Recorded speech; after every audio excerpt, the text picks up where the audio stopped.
Welcome to the introduction video for our step-by-step construction guides on how to build your polytunnel. We understand that being able to see is better than reading off a page. A picture speaks 1,000 words. This is why we have created step-by-step instructional videos detailing every part of the construction of your polytunnel. Throughout the printed instruction manual that is supplied with all polytunnel orders, you will see QR codes. Simply scan these QR codes with your phone and you will be directed to the correct video.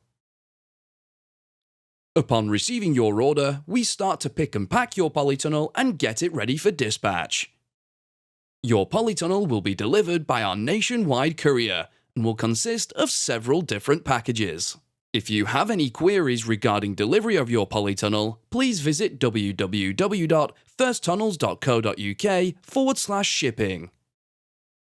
Throughout the construction of your polytunnel, you'll be using a variety of steel tubes at various lengths. Identifying the steel tubes is easy. Taking this code for example, 50/120FS. The first number indicates the diameter of the tube, and the second number indicates the length. The two letters that precede the numbers indicate the finish to each end. F indicates flattened end, S indicates swaged end, and P indicates a plain end.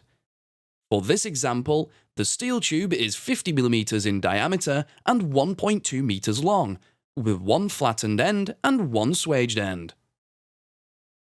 The next video in this playlist will be how to set the foundations for your polytunnel.